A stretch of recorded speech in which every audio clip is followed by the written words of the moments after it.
이젠 김민재에게 동료들이 승리를 선사해줄 때 김민재가 챔피언스리그 4강에서 뛰기 위한 나폴리의 선결 조건이 뭔지 알아봅니다. 안녕하세요, 통기자입니다. 밀란과 나폴리가 챔피언스리그 8강을 치르고 있죠. 지난 1차전에서 밀란이 1대0으로 이기면서 나폴리가 수세에 몰렸습니다. 그리고 김민재가 빠지게 됩니다. 우리가 흔히 기둥뿌리가 뽑힌다라는 표현을 쓰는데 김민재의 별명이 철기둥이잖아요. 실제로 철기둥을 뽑아버린 상태에서 나폴리가 밀란의 공격을 막아내야 하는 그런 상황이 되었습니다. 이번 경기 프리뷰 한번 해보죠. 이 경기를 즐기시기에 앞서서 프리뷰를 충분히 이제 보면서 경기를 이제 기대하실 수 있게끔 적절한 타이밍에 내기 위해서 한국 시간 월요일 오후까지 나와있는 현재 정보들을 바탕으로 프리뷰 제작해봤습니다. 자, 1차전을 간단하게 돌아보죠. 지난주 열린 1차전은 밀란 1대0으로 이겼는데요.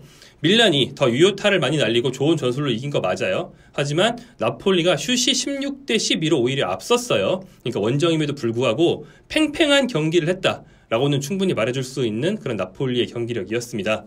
그러니까 나폴리도 반격의 여지는 충분히 있는 거죠. 이번 2차전이 홈이니까요.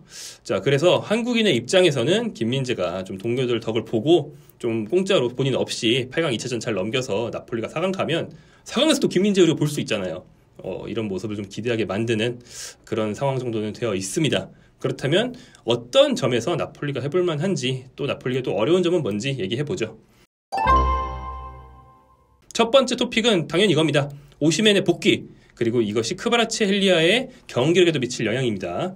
오시멘은 부상으로 3월 A매치 이후 쭉 빠졌죠. 나이지리아 대표팀에서 입고 돌아온 부상 때문에 나폴리에서 3경기를 걸렀어요. 하필 그 3경기에 밀란과의 경기가 2개나 몰려 있었고 2개 다 졌습니다. 0대4, 0대1로 졌죠. 그중에 하나가 챔피언스리그였고요. 그리고 이제 베로나전, 지난 주말 열렸던 가장 최근 베로나전에서 교체 투입되면서 필드에 복귀했습니다. 부상을 털어낸 모습이었고요. 또한 나폴리가 오시멘을 간절하게 기다린 이유, 그의 대체자로 2명이나 있었는데 시메오네는 또 부상으로 나가버렸고 자코모 라스파도리, 시즌 초반에는 오시멘 공백을 잘 메워줬던 선수지만 최근 경기력이 정말 엉망진창입니다. 컨디션이 많이 안 좋아요. 그래서 오시멘이 돌아오는 게 정말 간절할 수밖에 없었습니다. 일각에서는 사실 지난 밀란전도 그렇고 오시멘 없는 동안 크바라츠헬리아를 가짜 9번으로 올렸을 수 있다, 이런 전망이 나왔고 실제로 훈련장에서 테스트를 했었죠. 하지만 스팔레티 감독은 오히려 미드필더인 엘마스를 가짜 9번으로 써봤는데 이게 실패하면서 지금은 오히려 그 엘마스의 본업인 미드필더에서의 경기력까지 하락한 게 아닌가, 이런 우려가 있습니다. 그러니까 한 경기 단추를 잘못 깨서 다음 경기 경기력까지 같이 떨어지는 그런 현상이 난 게 아닌가, 엘마스가 약간 걱정이 되는 상황이 됐어요.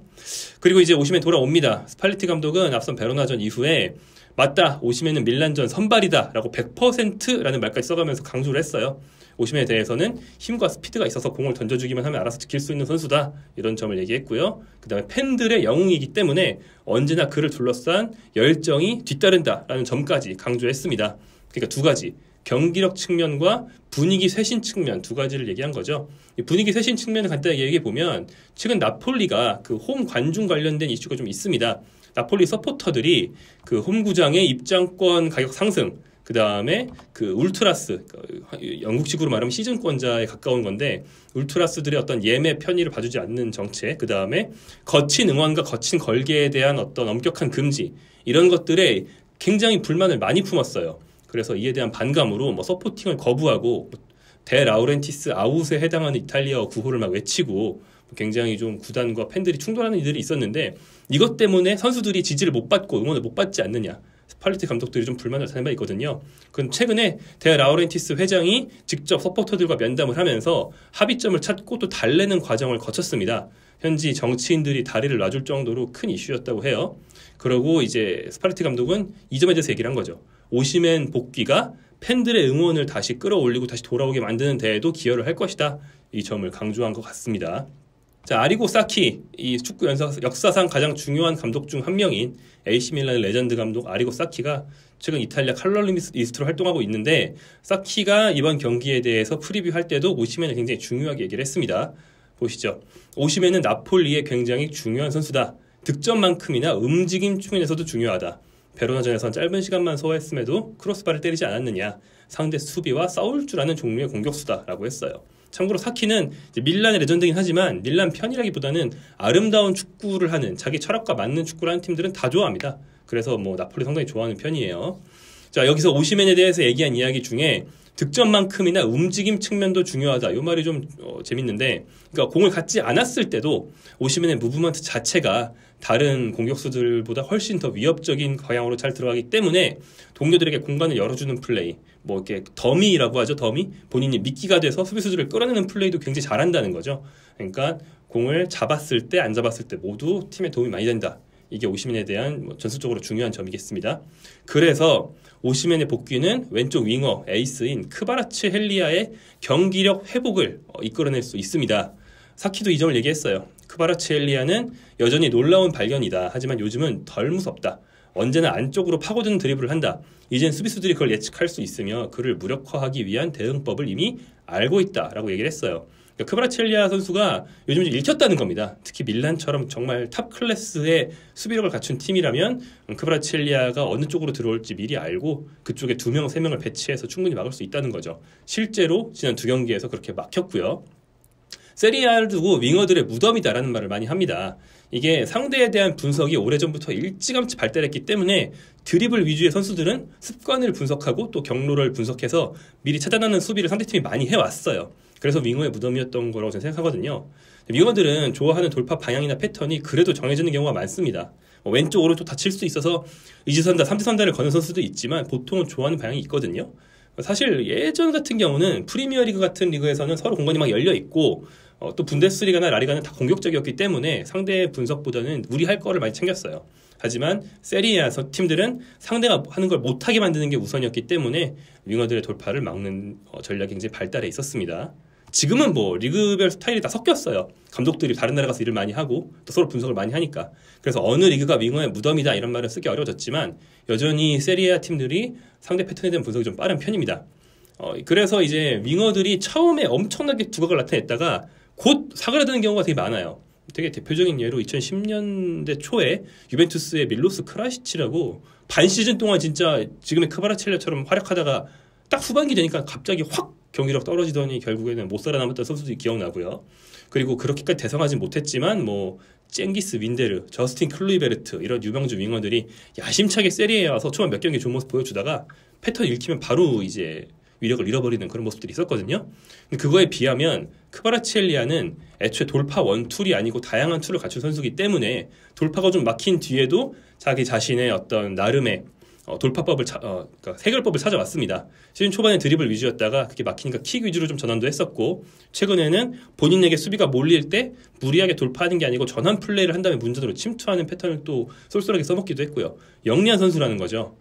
하지만 이제 그것마저도 한계에 봉착했다면 결국에 해법은 동료와 시너지 효과를 내는 것입니다. 그러니까 라스파돌이나 시메오네가 상대의 센터백을 유인하지 못해서 크바라치엘리아에게 2중 3중의 마크가 오는 것을 내버려 뒀다면 오시멘 쪽에 이제 그래비티라고 하죠. 자기 쪽에 상대 수비를 여러 명 묶어놓음으로 인해서 크바라치엘리아에게 현역 수비가 가지기 힘들게 만들고 이러면서 시너지 효과를 낼 수 있다는.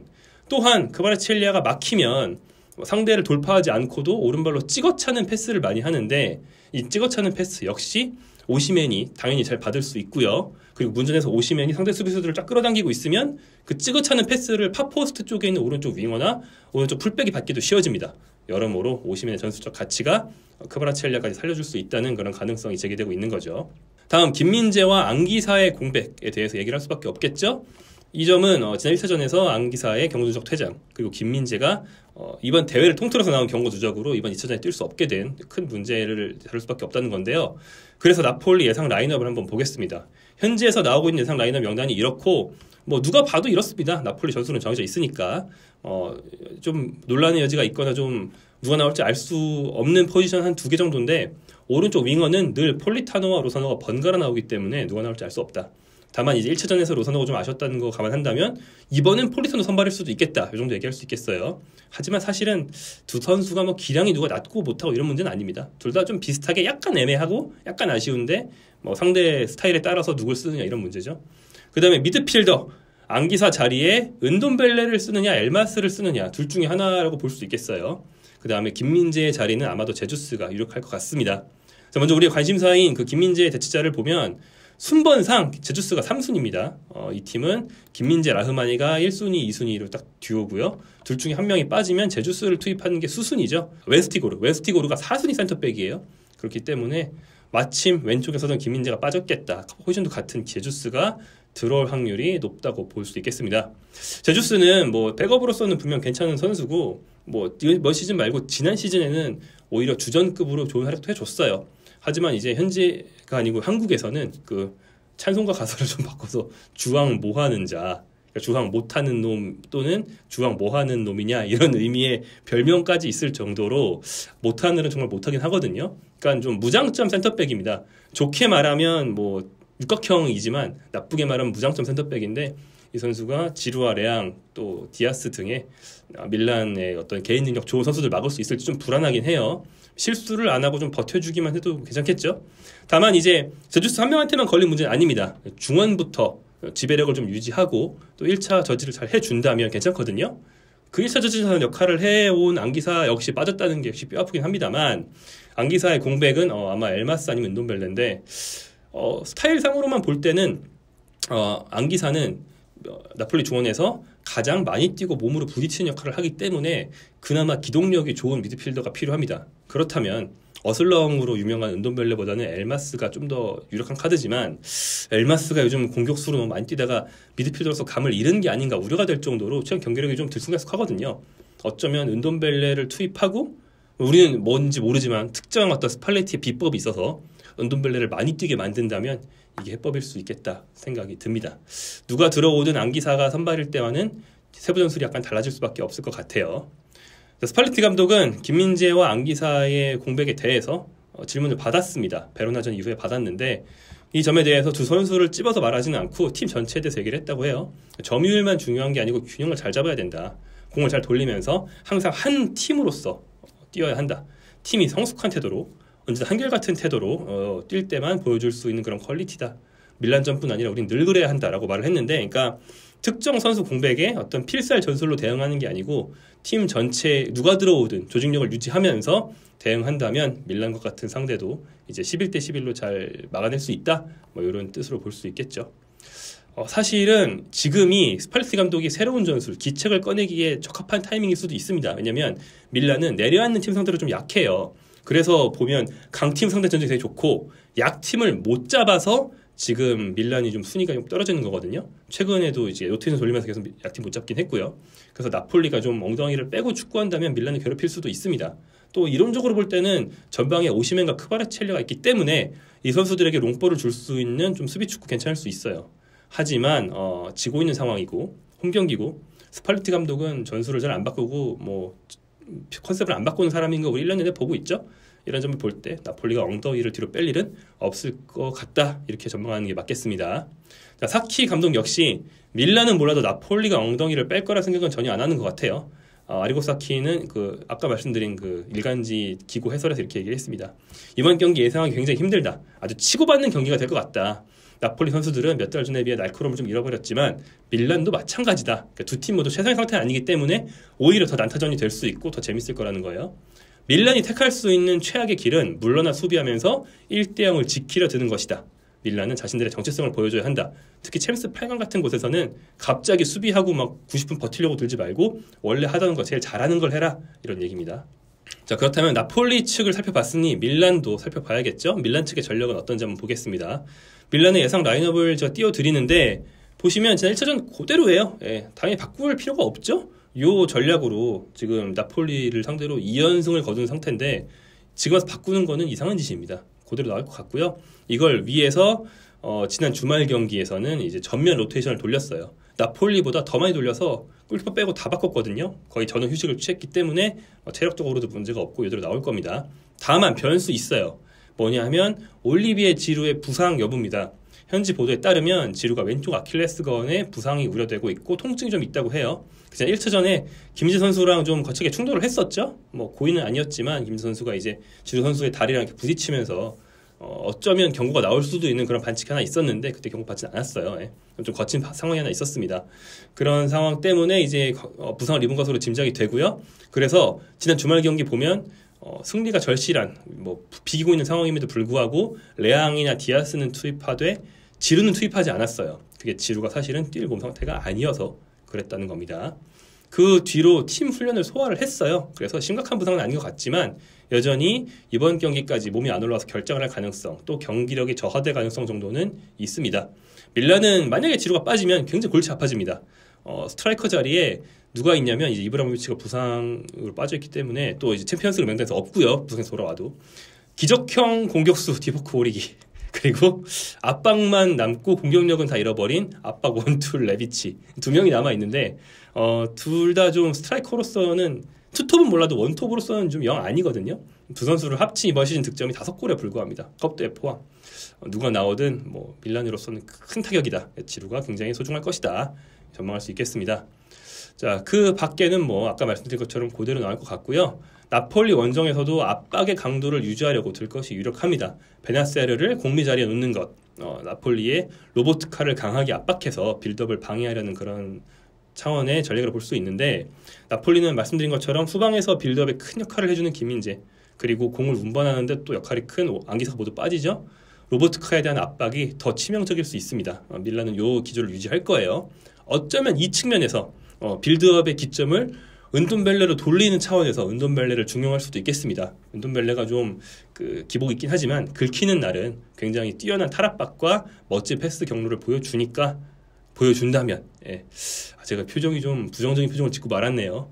사실 안 될 것 같은 예감이 강하긴 한데, 하지만 기대 이상의 플레이라는 건 늘 있고 은돈벨레는 분명히 굉장히 유망주였던 선수이기 때문에 잘할 가능성 충분히 있다고 생각합니다.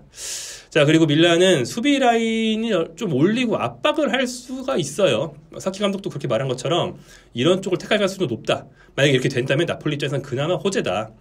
밀란의 키에르가 든든하지만 왼쪽 센터백 파트너 같은 경우에는 아마 토모리일 텐데, 토모리든 칼룰루든 차우든 누가 나와도 완벽하게 안정적이진 않거든요. 그래서 테오 에르난데스가 오버래핑한 뒷공간을 요 왼쪽 센터백이 잘 메워주느냐, 요 싸움, 그 공간을 오시면이 공략할 수 있느냐의 싸움이 될 겁니다. 그러니까 테오 에르난데스가 지난 경기에서 안기사의 퇴장을 이끌어내면서 굉장히 위력적인 공격 가담 보여줬는데, 테오의 공격이 나폴리를 잡아먹느냐, 아니면 그 뒷공간을 나폴리가 활용하느냐, 이런 싸움이 되겠죠. 자, 나폴리의 승산, 이제까지 모든 내용을 종합할 때 생각보다 낮지 않다. 뭐 제가 이런 결론이 나죠. 저만 그렇게 생각하는 게 아닙니다. 사키 감독도 누가 올라갈지 모르겠다라고 말을 한 바 있고요. 또 다른 축구 전문가, 현지 전문가인 빈첸초 몬텔라도 이 말을 했습니다. 몬텔라 같은 경우는 현재 터키 데미스포르 감독을 하고 있는데, 선수 시절 레전드급의 공격수였고 나폴리 태생이고 감독으로서 밀란을 지휘한 적이 있어요. 그러니까 두 팀과 다 인연이 있거든요. 몬텔라 같은 경우에는 이렇게 말을 했습니다. 김민재와 안기사는 나폴리의 신체 능력을 맡는 중요한 자원이다. 하지만 오시멘만큼 중요하진 않다. 그들을 대체하는 건 오시멘 대체보다 쉽다. 그러니까 김민재와 안기사가 빠진 공격보다 오시멘이 들어와서 플러스 되는 게 더 크다. 이런 생각이고요. 그래서 이렇게 말을 했습니다. 1차전 우위는 이제 의미가 없다. 50대 50이란 얘기입니다. 나폴리 입장에서는 50대 50만 돼도 좋은 거죠. 지난 경기 졌는데요. 충분히 뒤집을 수 있다는 희망 속에서 이번 한 판을 준비하고 있을 텐데, 이제 나폴리 선수들의 좋은 활약, 또 밀란 선수들 좋은 활약해서 누구에게든 좋은 승부 보여줬으면 좋겠고, 응원단장을 아마도 맡게 될 김민재 선수, 또 김민재 없는 경기를 보게 될 클린스만 감독, 이들도 뭐 어떤 역할을 하진 않겠지만 아무튼 좋은 경기 되길 기대합니다. 이제까지 프리뷰였습니다.